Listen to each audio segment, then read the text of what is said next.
नमस्कार मित्रांनो. तुळ राशीचा राजयोगकारक ग्रह शनी, जो की गेल्या जवळजवळ 2-2.5 वर्षापासून तुळ राशीच्या 5व्या स्थानात स्वतःच्या राशीमध्ये भ्रमण करत होता. अर्थात मार्च महिन्याच्या 30 तारखेनंतर हा जो शनी आहे, हा शनी तुळ राशीच्या 6व्या स्थानात भ्रमण करणार आहेत. आणि 6व्या स्थानामध्येच बाकीचे सुद्धा महत्त्वपूर्ण ग्रह जे तुळ राशीचे आहेत, जसं की बुध आहे, शुक्र आहे, हे सुद्धा भ्रमण करणार आहेत. आणि बुध शुक्र वक्री सुद्धा होणार आहेत.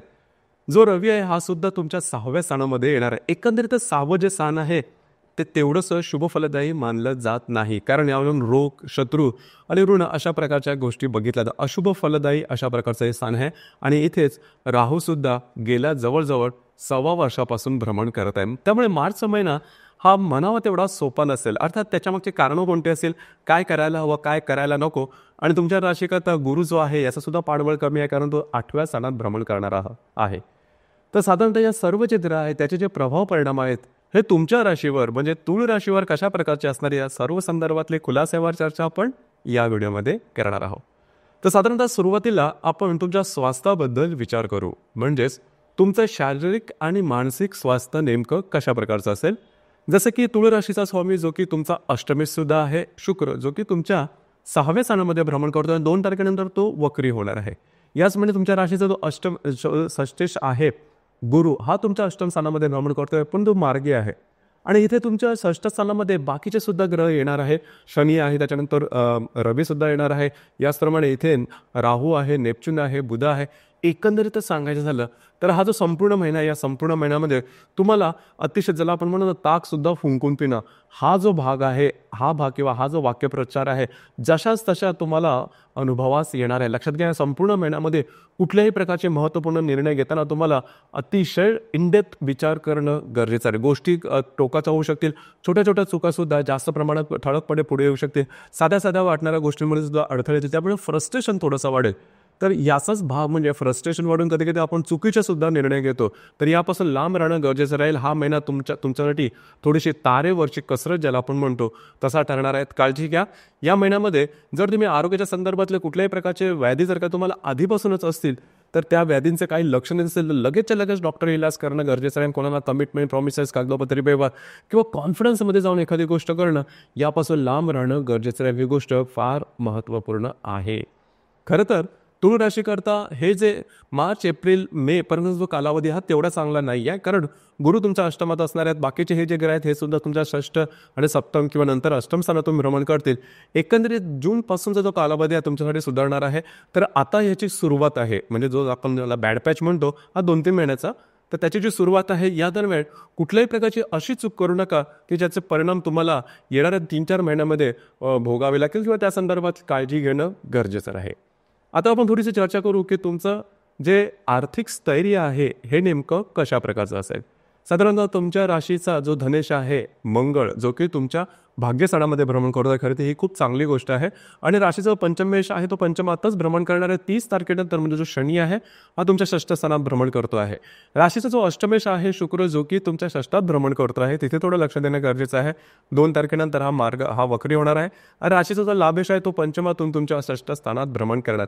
एकंदरीतच या संपूर्ण महिन्यामध्ये आर्थिक स्थैर्यावरती विशेष काही परिणाम होणार नाही, जी की खूप चांगली गोष्ट आहे. म्हणजे तुमचे जे अपेक्षित जे मार्ग आहेत येण्याचे पैशाच्या संदर्भात ते तुम्हाला मिळतीलच. दुसरी महत्त्वाची गोष्ट, फक्त एक गोष्ट इथे लक्षात घेण्यासारखी आहे, ती म्हणजे खर्चापासून लांब राहणं गरजेचं राहील. कारण तुमची जी रास आहे ही खर्च करण्यात थोडीशी पटाईत आहे. लॅविश लाईफस्टाईलकडे तुमचं अट्रॅक्शन हे थोडंसं जास्त असतं. या ठिकाणी थोडंसं लक्ष देणं गरजेचं राहील. गोष्टी थोड्याशा वेगळ्या प्रकारे होऊ शकतील, काळजी घ्या. मात्र पैशाची आवक तुम्हाला चांगली राहील.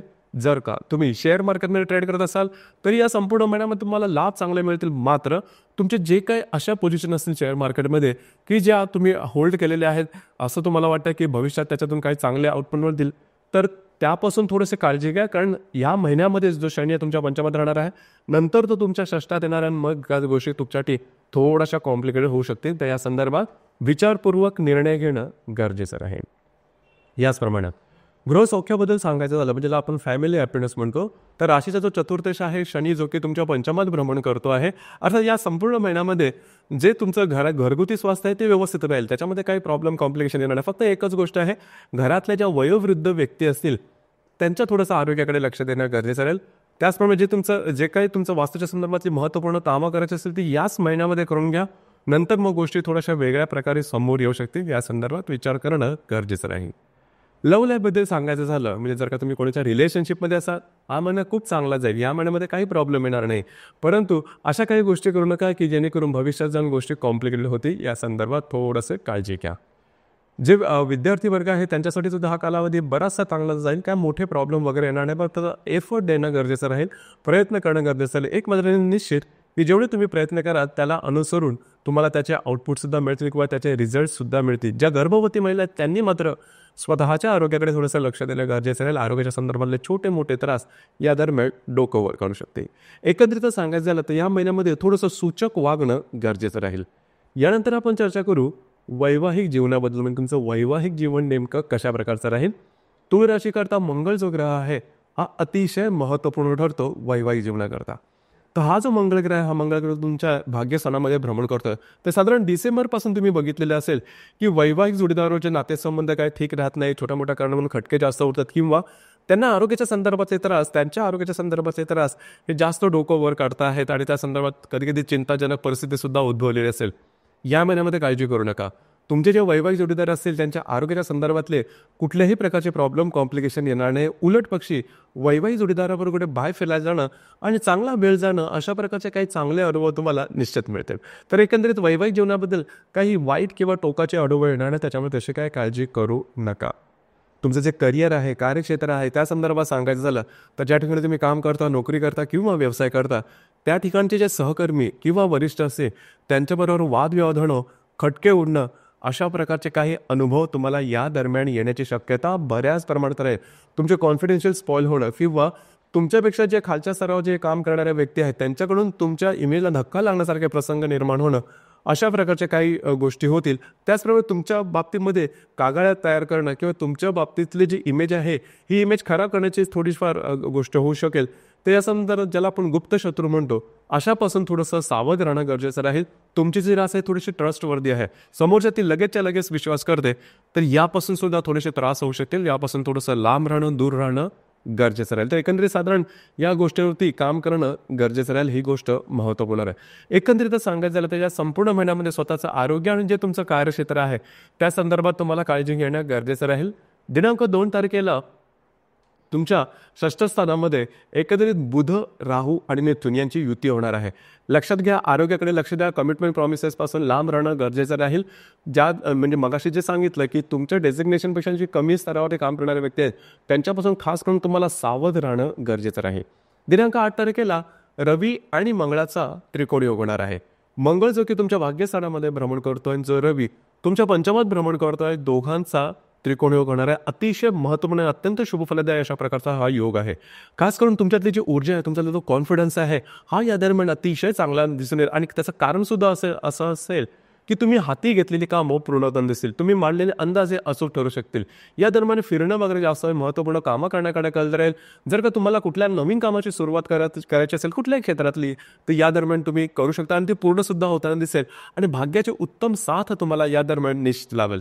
तर एकंदरीतच सांगायचं झालं तर या संपूर्ण महिन्यामध्ये साधारण हा 8 तारखेचा आसपासचा जो कालावधी आहे हा तुमच्यासाठी शुभफलदायी राहील. दिनांक 11 तारखेला बुध आणि शुक्राची युती होणार आहे. या दरम्यान थोडंसं आरोग्याकडे लक्ष द्या.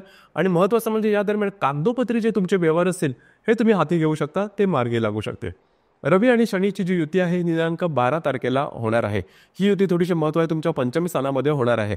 जर का तुम्ही कोणाच्या रिलेशनशिपमध्ये असाल थोडाफार तुतुमयमेवाले जे गोष्टी म्हणतो त्या होऊ शकतील. याचप्रमाणे ज्या खास करून ज्या गर्भवती महिला आहेत त्यांनी स्वतःच्या आरोग्याकडे लक्ष देणं गरजेचं राहील. जर तुम्ही शेअर मार्केटमध्ये ट्रेड करत असाल तर मोठे ट्रेड या दरम्यान करू नका. आता 17 तारीख जी आहे 17 तारखेला होणारा रवी राहूची युती या महिन्यातली सर्वात अशुभ फलदायी अशा प्रकारची ही युती आहे. ती होणारही तुमच्या षष्ठ स्थानामध्ये. लक्षात घ्या षष्ठ स्थानामध्ये 17 तारखेला होणारी जी युती आहे हा साधारण आपण त्याला ग्रहणाचा प्रभाव तुमच्या 6व्या स्थानामध्ये रोग शत्रू या स्थानामध्ये होणार आहे. तर त्याचा साधारण अंदाज तुम्हाला आता सांगितला त्यामुळे आलेलाच असेल की तुमचे जे शत्रू आहेत ते तुमच्यावरती ओव्हरपॉवर होऊ शकतील, की त्यांनी केलेल्या ज्या कागाळ्या आहेत त्या तुम्हाला त्रास देऊ शकतील. त्याचप्रमाणे तुम्ही टाकलेला विश्वास हा अविश्वास कसा झाला या संदर्भातले सुद्धा अनुभव येऊ शकतील.